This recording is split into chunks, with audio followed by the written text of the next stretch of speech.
guys, this is Game Cal. Welcome to something a little bit different here.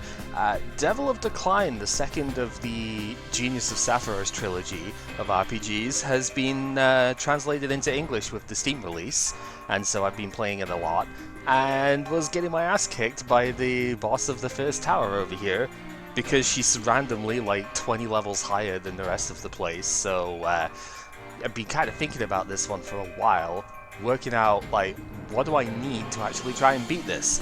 I think I have actually come up with a way, and so I am going to do this just if for no other reason than for whenever I come back and play this game again, I have a point of reference. So I'm not going to try and explain all the systems and stuff here because this game's a little bit too complicated to do, and that's this sort of video, but if you know how this sort of stuff works.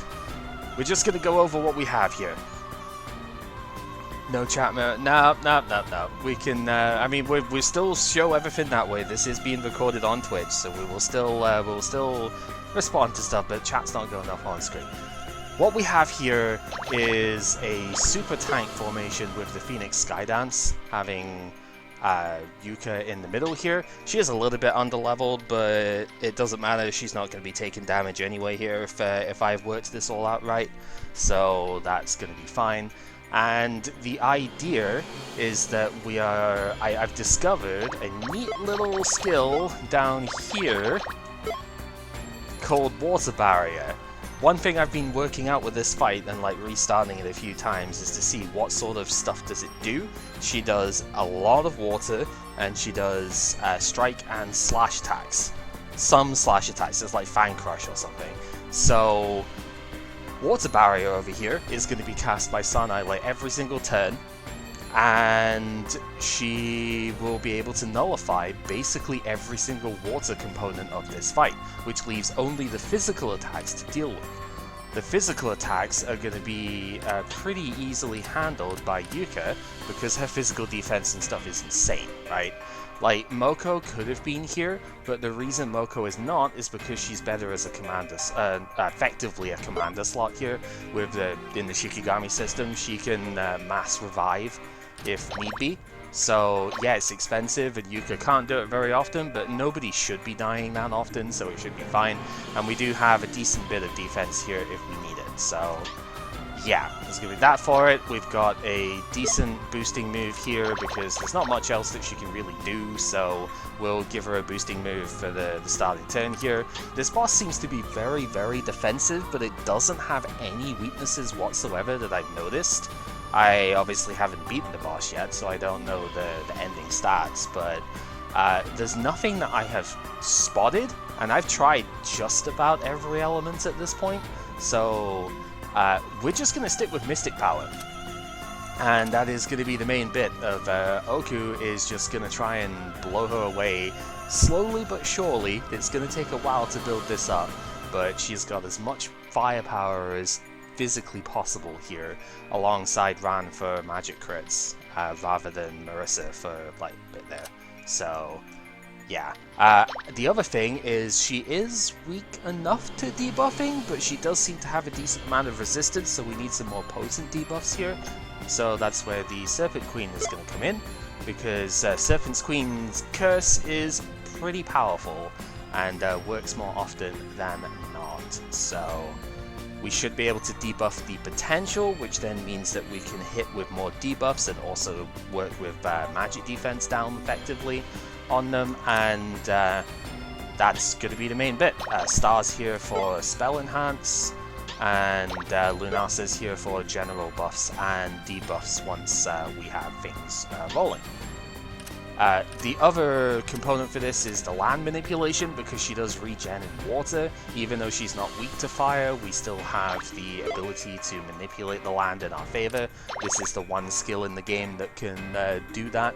It's effectively land amp, I think it was. Not quite land amp, but there's active land, I think it was, from Patchouli in the first game in GOS. It's effectively a similar thing, but you can cast this multiple times. So we're just going to try and make it so that land amp, yeah, land amp increased what was there. It's like active land is the one that forced it into certain directions, and we're effectively going to be using that skill ourselves to try and keep the land as away from water as possible, and that's essentially it. There's not really going to be any physical component to this team, because I haven't found physical attacks to be super effective at anything here, so this is it. This is what I've worked out in the moment. I think this will do, because I don't think we're going to be taking a lot of damage here. And it's just chip away, more or less, from it from here. I'm not going to show the cutscene in this one solely because I have already seen this several times and you can skip it. So apologies on that, but you'll have to play the game yourself if you want to know who this is. Anyway. Let's go ahead and get cracking then, shall we? So Oku's going to be the big damage dealer here. We really want to buff her up as much as possible. So that's going to be the overall goal here. And manipulate land for fire. We want to debuff the potential. And just start swinging as much as we can there. And every single turn, water barrier. And in theory, we should be mostly fine. That's the one downside, right, is that she can target other characters, so we are not, like, guaranteed to get this to work. Dan, on the other hand, is definitely helpful, though. So now we obviously need to heal, but that's why we have this here. The reason that I'm using a staff, actually, on Yuka is because it has recovery power up, so it's very helpful for that. So just keep manipulating the land over, and now we can start our buffing. We want Spell Enhance on Oku, and we have two different characters with the one-turn cooldown thing here, so we can actually just keep spamming this move. It's 100 attack power, so it's just like exactly what we need off it. Her spell card is water-based, so this should nullify the damage off it.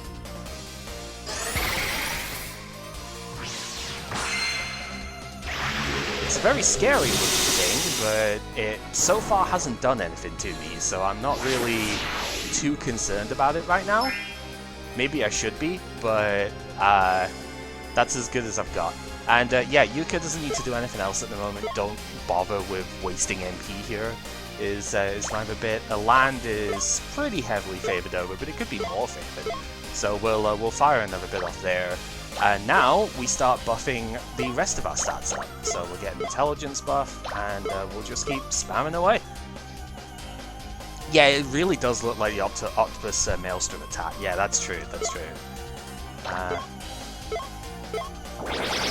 I think that one did like, was it paralysis that did? So yeah, but like 800 damage is actually really, yeah, pretty useful here. That's kind of annoying, but also not too bad, because we do have a revive on here, so we can do that. I want to debuff again here, I think. I'm gonna go for the all down. The land is already pretty heavily fire favored at the moment, so we should be fine on that front.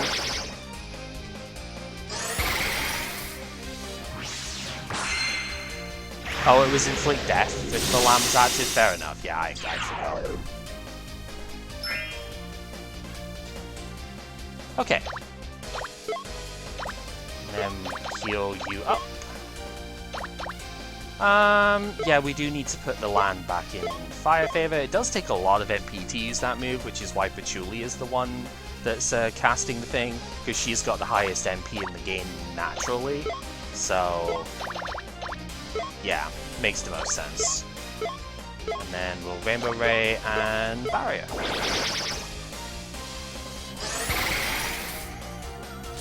It is very, very easy to recruit the Shikigami that does the water barrier, by the way. It's like one of the easiest ones to recruit, so it's not actually that difficult to get this going, which is pretty good. Yeah, I'm just gonna keep manipulating the land over. That is what we need at the moment. Do we need any other stat boosts from you? Probably not, so let's try the debuff here. Probably debuff strength, if possible, so that if we do take a hit on somebody that isn't Yuka, then we don't just immediately evaporate on the spot for it. Yeah, nearly 900 damage a turn. Okay, so maybe she can't get hit by it. Maybe it was just whipped on it. Yeah, 188. Oh, I did not know she could do that. Okay, that's the first time that I've seen that happen. Irritating, but fair enough. It could be worse. We just have to adapt a little bit, right? Just do that, and then I guess we're just buffing up. So the one problem is I didn't really put heals on like any of the other character stuff here for that. I wasn't anticipating that actually being a problem. So yeah, that's unfortunate, we will say. Yeah, Yuka's got a lot of physical like stuff with it here. That's why she doesn't really have to worry about most of it there, but it's fine. We're doing a lot of damage per turn. We do have one extra heal with it, actually. I don't think I have clearance, though. The problem is I need to keep using the barrier, so yeah, it's not really what I want, but that's fine.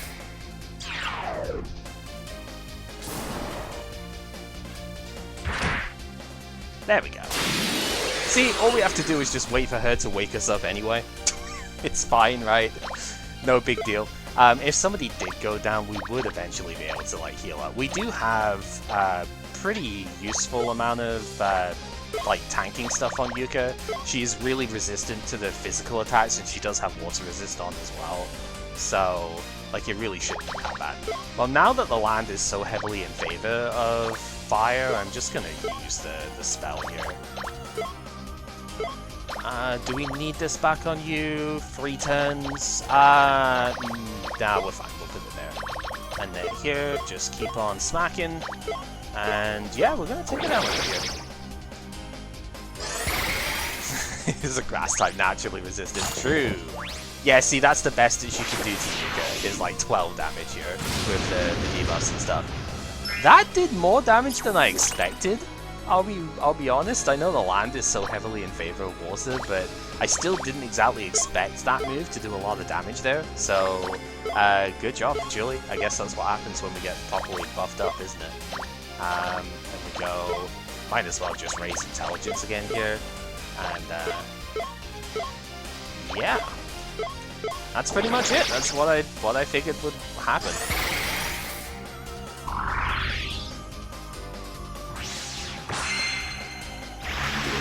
This one took a lot of sort of planning to make happen, though. I would have laughed if that got the KO here, I'll be honest. Yeah, this took a lot of planning because like I just could not find a weakness here, and well, I guess this is the end result. Is we just go ahead and find the one skill that makes it so that her magic doesn't do anything, and then the rest of it is fine from there, huh? And there we go. So everybody gets the level up stuff. Not a lot of stats to raise, that's fine. Physical Slay crit rate plus 10. Ooh, okay, that's really helpful for the next area, actually, potentially. Blizzard! Yay, good for you. I'm probably never using you again unless we have a water-heavy thing like this, but yeah, good for you. And that's it. That's, I'm just gonna call her Zombie Lady because honestly, this boss's name is really hard to, to pronounce. It appears we're finished here. Yep. Give us a good look. How devilly you really are, huh? Yep, yeah, they were making fun of her before the fight. How devil I really am. Uh-huh. Poor excuse, huh? Oh well. This above so cruel. So, yeah. That's her name. That's it. That's why I'm not pronouncing it. I don't know. I just can't. Really are something, huh? She also has a very weird speech quirk where she, like, exclaims the last word that she's saying in a sentence, but, you know. Oh, she says it in... Oh, she says it in a different, yeah, okay, fair enough. Stop the incidents! Explosions! Everybody explodes in this game when they die. I have no idea why, but that is just how it be. I think we got it. Yeah. Yeah, so we got one more to go, and dude, we don't have much time left indeed. But that's okay. We have her down. And that is that. So, thank you for watching. I figured this would be a useful thing to have because this boss is absolutely crazy compared to the others that I have seen in this game so far, and it's a bit of a difficulty hike, that's for sure. So a decent little bit to have around, a good reference point if you want to go back and play this on a separate file. And yeah, till next time.